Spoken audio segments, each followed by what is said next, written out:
esta mañana le adoramos, reconocemos su grandeza, reconocemos que, como acabamos de cantar, Él es el Cordero que fue inmolado, y el cual es digno de recibir toda la gloria y toda la honra y todo el honor y todo el poder.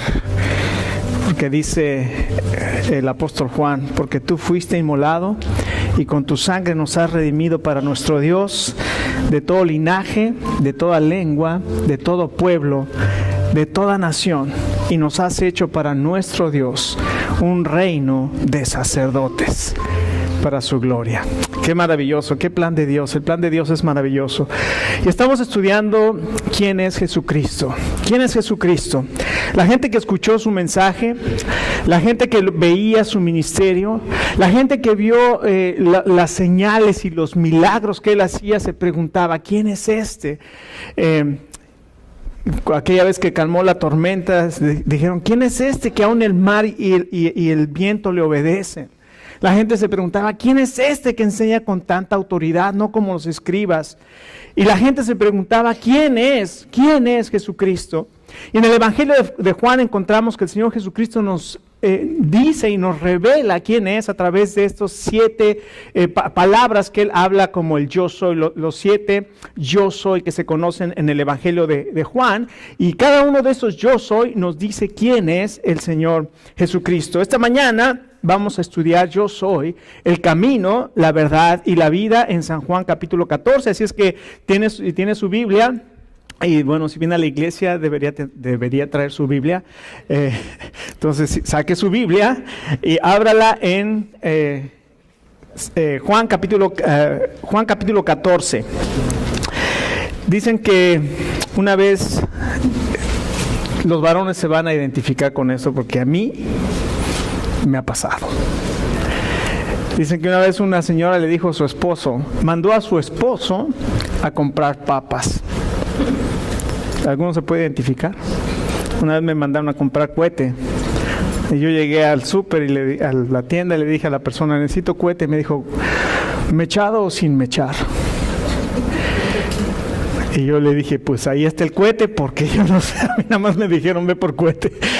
Bueno, esta señora mandó a su esposo por papas, y el señor fue para agradar a su esposa, obviamente, fue por las papas, y cuando iba regresando lo atropellan y lo matan. Tragedia. Y entonces, en el funeral, la señora tenía una comadre que la quería mucho, pero que la comadre no sabía cómo acercarse a ella y decirle en su dolor: ¿qué le voy a decir? No sé qué decirle. Y sí, muchas veces nosotros no sabemos qué decir cuando ese tipo de situaciones suceden.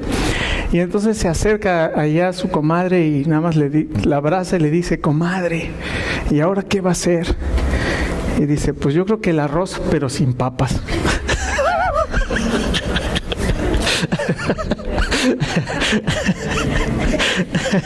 A veces no sabemos cómo actuar, no sabemos cómo actuar cuando vienen esos tiempos de dolor e incertidumbre, y seguramente ella tampoco sabía qué decir, ¿no? Cuando alguien se le acerca y le dice: ¿y ahora qué va a hacer?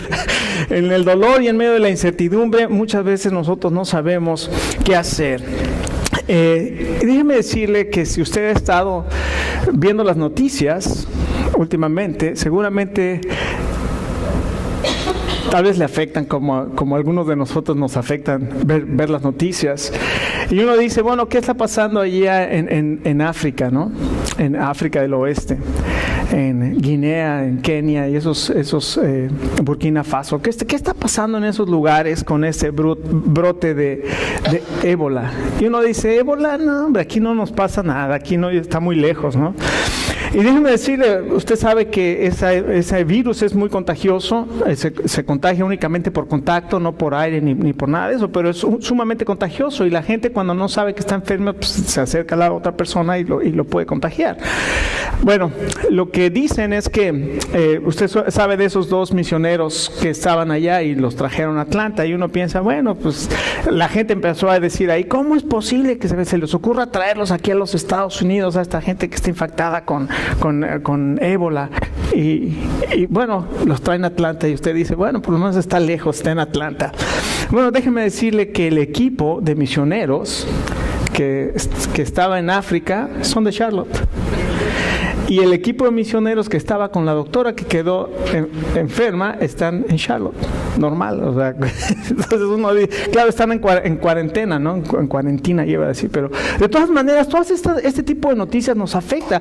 Estamos viendo lo que está pasando entre Palestina y el pueblo de Israel, y estamos viendo toda esa tragedia, estamos viendo lo que está pasando en Ucrania, y tal vez lo que más nos destroza el corazón es lo que está pasando en Irak con la persecución religiosa que hay contra los cristianos en Irak, y ellos tienen que dejar todo salir y se fueron a un monte allá donde no hay absolutamente nada a enfrentar el hambre y la muerte, y están muriendo, niños están muriendo de hambre porque no tienen a dónde ir.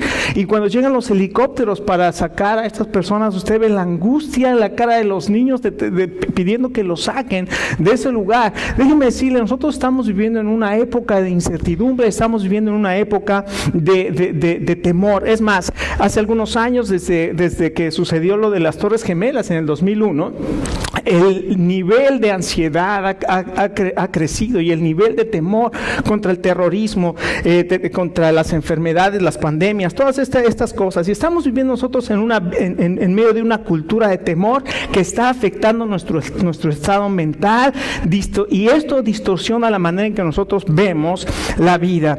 Dice la revista, hay una revista que se llama el Instituto para la Vida Balanceada, publicó en su edición de marzo y abril del 2003 un artículo que llamó Viviendo en una era de temor. Y básicamente lo que está diciendo el autor es que estamos viviendo en una cultura que está afectada por el temor. Ahora escuche lo que voy a decir, porque el temor, nosotros somos sumamente, podemos ser afectados por el temor, por la ansiedad. Vivimos en una época donde mucha gente está tomando antidepresivos o está tomando por la ansiedad, por el nivel de estrés que se tiene. El Señor Jesucristo, después de la resurrección de Lázaro, se acerca a sus discípulos y les dice: mi tiempo se acerca.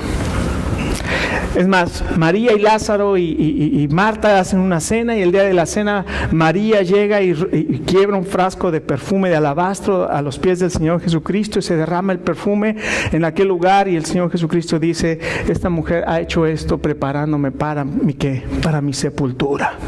Sale de ahí y le anuncia a los discípulos: ahora vamos a Jerusalén y ahí me van a entregar y me van a matar. Toma la última cena con sus discípulos y le dicen: tomen esto porque esto es mi cuerpo que por ustedes es entregado. Y estando en medio de la cena les dice: hay uno de ustedes que me va a entregar. Y el Señor Jesús ahí en el capítulo 13 de Juan les dice a sus discípulos: ahora me voy, y a donde voy ustedes no pueden venir. ¿Se acuerdan la respuesta de Pedro? Señor, ¿a dónde? ¿Cómo que no podemos ir? Yo voy contigo hasta la muerte, Señor. ¿Y qué le dijo el Señor Jesucristo? Pedro, hoy tú me vas a negar 3 veces. Así es que imagínense lo que estaban viviendo ojalá y pudiera poner esto y nos pudiéramos poner en ese momento cuando los discípulos acaban de entrar a Jerusalén, cuando todo el mundo le gritaron y dijeron: bendito el que viene en nombre del Señor, pensando que era el Rey, el Mesías, que los iba a librar del yugo de los romanos. Pensaban que Jesucristo ya había finalmente llegado, iba a establecer su reino, cuando les dice: voy a morir. Y a donde yo voy ustedes no pueden venir. Y los discípulos habían dejado todo por seguirlo y vivieron con él 3 años y medio. Y ahora el Señor les dice: me voy, a donde voy ustedes no pueden venir. Y Pedro le dice: Señor, yo voy a ir contigo hasta la muerte. Le dice: Pedro, tú me vas a negar 3 veces hoy. Y es más, uno de ustedes hoy me va a traicionar. Y entonces los discípulos están angustiados, están temerosos, no saben qué va a pasar. ¿Por qué el Señor Jesucristo está diciendo estas cosas? Se va a ir, y nosotros, ¿qué va a suceder? Mire conmigo Juan capítulo 14, y tomando en cuenta esto que estoy hablando de los discípulos en esa incertidumbre de qué va a suceder. Es más, si leemos un poquito antes en el capítulo 13, verso 37 o el 36, le preguntan: ¿y a dónde vas, Señor?, preguntó Simón Pedro. A donde voy, yo no pueden seguirme ahora, mas me seguirá más tarde. Señor, insistió Pedro, ¿Por qué no puedo seguirte ahora? Por ti daré hasta la vida. ¿Tú darás la vida por mí? De veras te aseguro que antes de que cante el gallo, me negarás 3 veces. En el capítulo 14 dice lo siguiente. Pedro, ahí le está diciendo, Pedro, me vas a negar 3 veces. No me van a poder acompañar. Y los ve el Señor Jesús, y me imagino que vio la cara de angustia y de incertidumbre, de que qué está pasando, qué está diciendo. Y el Señor dice, no se angustien. ¿Confían en Dios? Confíen también en mí. En casa de mi Padre, en el hogar de mi Padre hay muchas viviendas. Si no fuera así, ya se los habría dicho a ustedes. Voy a prepararles un lugar. Por eso me voy a ir, porque voy a prepararles un lugar. Y si me voy y se los preparo, vendré para llevármelos conmigo. Así ustedes estarán donde yo esté. Ustedes ya conocen el camino para donde yo voy. Dijo entonces Tomás, Señor, no sabemos a dónde vas, así que ¿cómo podemos conocer el camino?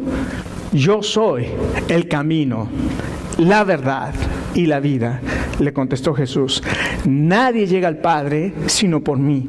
Si ustedes realmente me conocieran, conocerían también a mi Padre, y desde este momento lo conocen y lo han visto. Qué tremendo lo que el Señor Jesucristo le está diciendo a estos discípulos que estaban llenos de incertidumbre.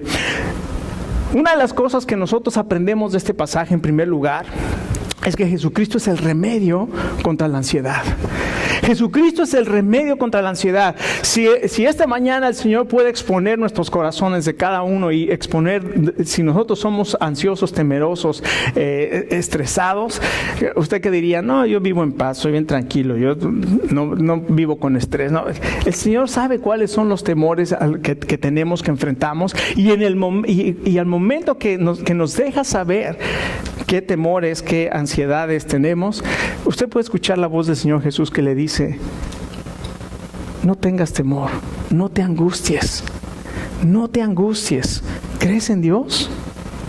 Cree también en mí. Así es que estos discípulos estaban llenos de ansiedad y de temor y estaban turbados, y el Señor Jesús les dice, no se angustien. Ahora, esa palabra que utiliza el apóstol Juan para describir la ansiedad o la angustia o el temor, que dice aquí el verso 1, no se angustien, es una palabra que quiere decir una conmoción interna que quita la calma mental. O sea, estos discípulos estaban totalmente en un estado emocional que no sabían qué estaba pasando, era una incertidumbre y estaban completamente angustiados.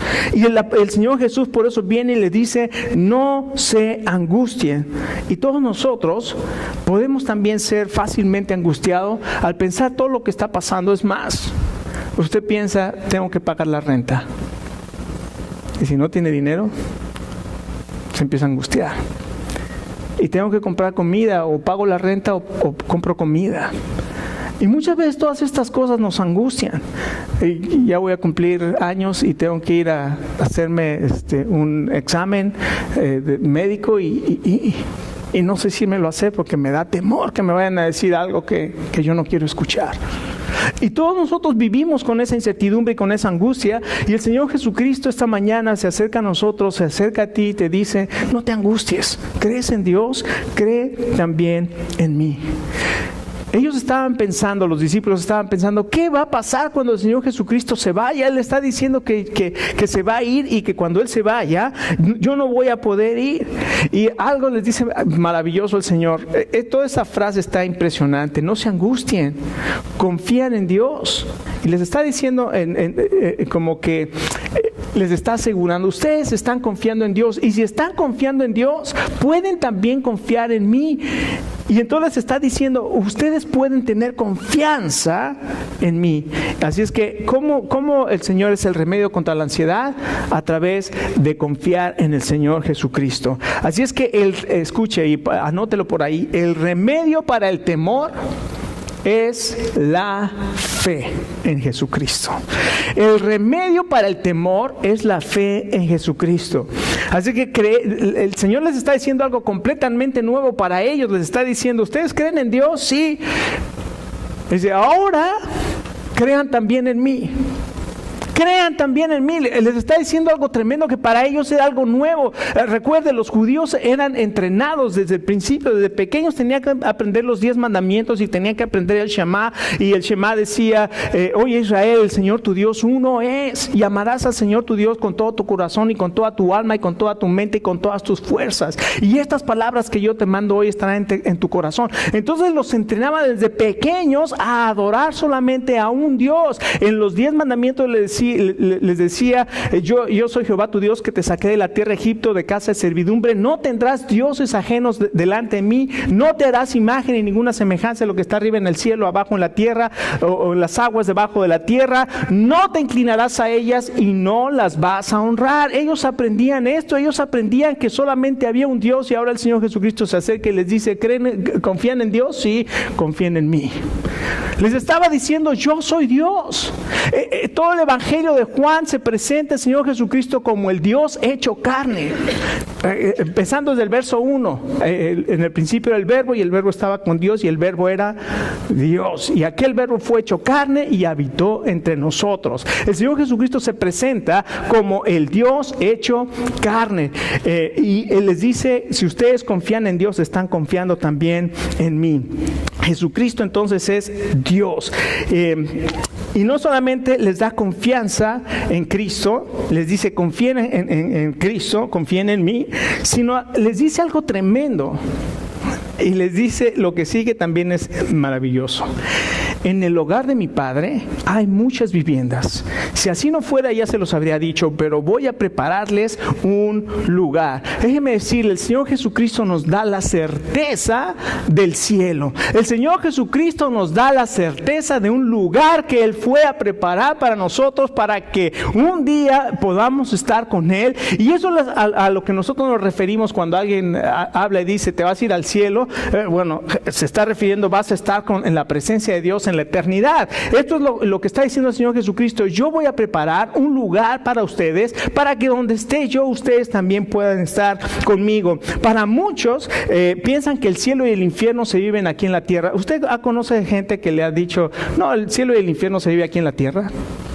Mucha gente cree que el cielo y el infierno lo vives aquí, y ellos no pueden pensar en un lugar más allá. El Señor Jesucristo dice, yo voy a ir a preparar un lugar, no está aquí en la tierra, un lugar para ustedes, para que yo pueda venir un día por ustedes y los pueda llevar, y donde yo estoy, ahí también ustedes estén. El cielo entonces es un lugar en el que el Señor Jesucristo fue a preparar para nosotros. El ateo, por ejemplo, dice que el cielo es una ilusión para gente que está espiritualmente intoxicada. Entonces el ateo no va a creer en nada que no se pueda tocar. El ateo, su mente es material, y lo que no es materia no lo puede creer. Entonces el cielo, como es algo, es una idea, es una ilusión, no es algo material que se pueda tocar, y eso solamente es una intoxicación del alma. Ellos dicen, el Señor Jesucristo dice, yo voy a ir a preparar un lugar para ustedes. No solamente es, el filósofo dice que el cielo es una idea de aquellos que son idióticos intelectuales. O sea, una persona que solamente piensa cosas y que tiene ideas intelectuales, pero que no existe. Algunos teólogos dicen que el cielo es una superstición del pasado. Inclusive teólogos que dicen conocer a Dios, bueno, quién sabe qué teología estudian, pero la Biblia no la estudian, porque el Señor Jesucristo dijo, yo voy a preparar lugar para ustedes. Así es que el Señor Jesucristo, a todas las opiniones de los ateos, de los filósofos y de los teólogos, el Señor Jesucristo viene y dice, en la casa de mi Padre hay muchas habitaciones. Voy a ir a preparar un lugar para ustedes. El Señor Jesucristo nos da la certeza del cielo. Voy a preparar, Él no dijo voy a preparar una ilusión para ustedes, no dijo voy a preparar una especulación para ustedes, no dijo voy a preparar una idea para ustedes. Él dijo voy a preparar un lugar para ustedes. Tenemos la certeza del cielo. Mis hermanos, cuando pensamos así, esta vida comienza a tomar otra perspectiva, porque nosotros únicamente vivimos para este mundo, para la perspectiva material, pero cuando el Señor Jesucristo comienza a poner su palabra en nuestra mente, todo comienza a cambiar, la perspectiva comienza a cambiar y sabemos que este mundo que es material un día va a pasar, pero el lugar que fue a preparar el Señor Jesucristo es un lugar permanente para que nosotros podamos estar con Él. El Señor Jesucristo entonces nos da consuelo y esperanza y nos dice que ese es un lugar donde ya no va a haber más dolor ni lágrimas, es un lugar maravilloso y es un lugar que sobrepasa cualquier sentimiento que nosotros podamos tener, cualquier sentimiento noble que nosotros podamos tener aquí en la tierra. No solamente el Señor Jesucristo es el remedio contra la ansiedad, sino que además el Señor Jesucristo es el Rey que va a regresar. Él da esta promesa en el verso 3, dice, si me voy y se los preparo, ¿qué dijo? Vendré otra vez. Vendré otra vez. La idea del regreso de Cristo es una locura. El Señor Jesucristo dijo, voy a preparar, y una vez que esté preparado, dice, voy a regresar por ustedes, vendré otra vez. Así es que el Señor Jesucristo no solamente afirma su partido al cielo, porque Él dice, voy a morir, pero también anuncia su regreso del cielo. Y en Hechos capítulo 1, ¿se acuerda que el Señor Jesucristo después de resucitar está con sus discípulos por 50 días, hablando con ellos, y después los lleva al monte de los olivos y les da las últimas instrucciones y les dice, ahora esperen, vayan a Jerusalén, ahí van a recibir la promesa que les dije del Espíritu Santo, y cuando venga el Espíritu sobre ustedes me van a hacer testigos en Jerusalén y en Samaria y en Judea y hasta lo último de la tierra. Y al estar dando esa comisión, de pronto el Señor Jesucristo fue tomado y ellos vieron cómo comenzaba a ascender al cielo. Y mientras ellos veían cómo el Señor Jesucristo estaba siendo tomado al cielo, llegaron unos ángeles y le dijeron, ¿por qué están viendo al Señor Jesucristo que se está siendo llevado al cielo? Este mismo Jesús que fue llevado de ustedes al cielo, así mismo volverá. Y el profeta Ezequiel habla del Señor Jesucristo regresando al monte de los olivos y poniendo sus pies en el monte de los olivos y habiendo un gran terremoto y habiéndose un valle, y va a haber ahí una batalla que es la batalla del Armagedón, y todas estas cosas nos habla la palabra de Dios que van a suceder. Pero el Señor Jesucristo dice y anuncia que Él va a regresar. Ahora déjeme decirle, para que entendamos lo que es el regreso del Señor Jesucristo, hay mucho misterio en el regreso del Señor Jesucristo y hay toda una rama de la teología que se dedica a lo que son las cosas del futuro, que se llama la escatología. Y usted puede encontrar desde personas que realmente creen lo que dice la palabra de Dios, lo más literal que se puede, porque a veces obviamente hay cosas como el Señor Jesucristo dijo, yo soy la puerta de las ovejas. No se estaba refiriendo a que Él era una puerta, estaba hablando en lenguaje figurado de que Él era el acceso a Dios.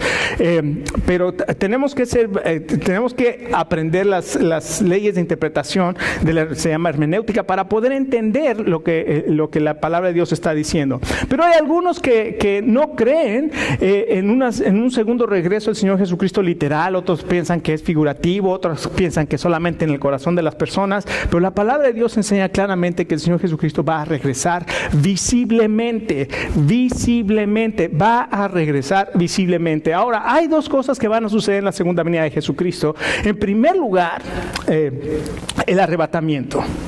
Les digo, hay muchas posturas en cuanto a la escatología, pero quiero presentarles una que, de acuerdo a lo que hemos estudiado y de acuerdo a lo que he estudiado, creo que es la más viable, aunque hay otra pero de todas maneras el Señor Jesucristo va a regresar. Pero ¿qué es lo que creo que va a suceder de acuerdo a la Escritura?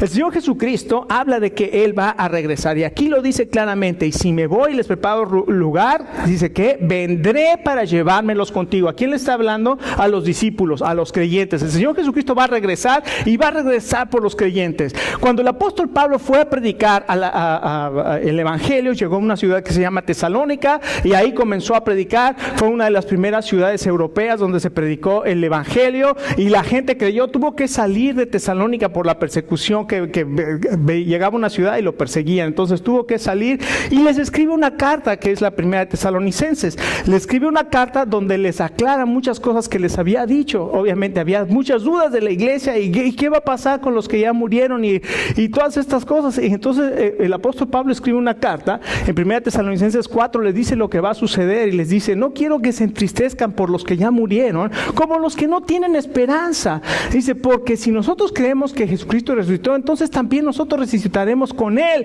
¿Por qué? Y les explica: porque va a llegar el momento en que Jesucristo regrese de las nubes, y dice: y todos los que hayan muerto van a resucitar y van a ser llevados para recibir al Señor Jesucristo en el aire. Y luego nosotros, los que creemos, los que estemos vivos para el momento en que el Señor Jesucristo regrese, vamos a ser tomados, vamos a ser arrebatados. Habla de una palabra en el griego que es la palabra arpazo. Vamos a ser llevados, vamos a ser en un momento, en un abrir y cerrar de ojos, dice en 1 Corintios 15, vamos a ser transformados y vamos a ser llevados a las nubes. El Señor Jesucristo va a regresar y aquí en la tierra va a comenzar lo que se llama la gran tribulación. Va a aparecer el famoso anticristo que hemos escuchado de él, y durante 7 años va a gobernar este anticristo y va a ser un tiempo terrible que se llama en la Biblia la aflicción de Jacob. Va a ser un pueblo, una prueba y un tiempo terrible de los juicios de Dios sobre el mundo incrédulo. Entonces tenemos en primer lugar lo que se llama el arrebatamiento de la iglesia. Pero ¿qué va a pasar con todos los que no creyeron?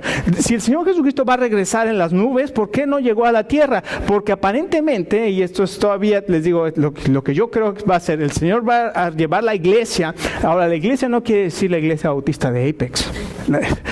Quiere decir todos los creyentes de la iglesia bautista de Apex, todos los creyentes de la iglesia metodista, todos los creyentes de la iglesia presbiteriana, todos los que han sido sellados por el Espíritu Santo de la promesa, van a ser llevados. Va a haber mucha gente que a lo mejor les gusta escuchar, van a la iglesia porque los llevan, pero que realmente nunca entregaron su corazón al Señor Jesús. No por ir a la iglesia, una vez fue al McDonald's, y no por entrar al McDonald's soy hamburguesa, ¿verdad?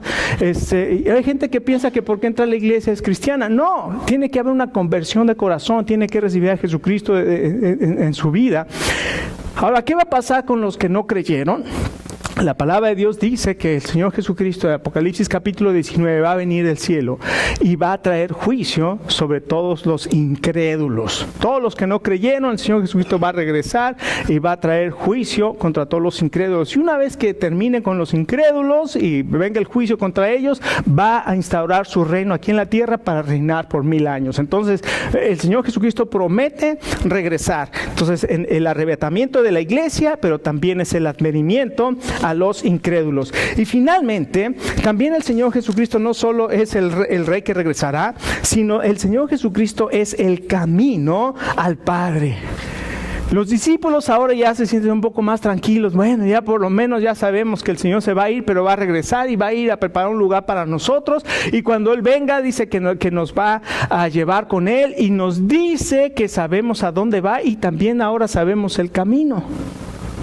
Y Tomás dice: un momento, Señor, no sabemos a dónde vas, tampoco sabemos el camino. ¿Así se ha sentido alguna vez? Señor, ¿qué está pasando, Señor? ¿A dónde tengo que ir? ¿Cuál es el camino? Y el Señor Jesucristo le contesta y les dice: yo soy el camino, la verdad y la vida. Y nadie va al Padre si no es por mí. Así es que en este verso el Señor contesta una de las preguntas más profundas y trascendentes de la historia. El mundo se pregunta: ¿de dónde vengo? El mundo se pregunta: ¿a dónde voy? Y el Señor contesta: Dios te creó a su imagen y semejanza. ¿Y a dónde vas? Dios te ama tanto que envió a su Hijo Jesucristo para perdonar tus pecados y para llevarte con Él. Y te contesta y dice: yo voy a preparar un lugar para ti. Y la pregunta es: ¿cómo llego allá? El Señor Jesucristo dice: yo soy el camino y la verdad y la vida. Jesucristo hace esta declaración: yo soy el camino al Padre y nadie puede venir a Dios si no es por mí. Y usted va a escuchar y ha escuchado: todas las religiones llevan a Dios. Jesucristo dice, nadie viene al Padre si no es por mí. No, pero que los budistas y que aman la paz. El Señor Jesucristo dice, nadie viene al Padre si no es por mí. Yo soy el camino y la verdad y la vida, y nadie viene al Padre si no es por mí. Y eso es lo que no pueden soportar muchas personas que se dicen cristianas, como por ejemplo Oprah. Oprah dice que ella es cristiana, pero que lo único que le hace que no pueda creer completamente es la exclusividad que dijo el Señor Jesucristo en estas palabras. Yo creo, dice Oprah, que hay otros caminos a Dios. El Señor Jesucristo dice, yo soy el camino, la verdad y la vida, y nadie va al Padre si no es por mí. Usted puede tener la idea de Oprah, o usted puede decir lo que el Señor Jesucristo dice, yo soy el camino, la verdad y la vida, y nadie va al Padre si no es por mí. Jesucristo no es uno de los caminos, Jesucristo es el camino al Padre. ¿Por qué Él es el camino? ¿Por qué esa exclusividad de Jesucristo? ¿Por qué nada más Él puede ser el camino al Padre? Bueno, le voy a decir esto. En cualquier otra religión, la que sea, usted tiene que hacer algo por Dios, para agradarlo y para ganar el favor de Dios, ¿sí o no? En cualquier otra religión usted tiene que hacer un favor. Es más, los musulmanes se tienen que sacrificar y atar una bomba y ¡pum!, volarse y llevarse a todos los infieles que puedan, y entre más infieles vuelen con ellos, mejor llegan al paraíso. Se tienen que sacrificar por Dios.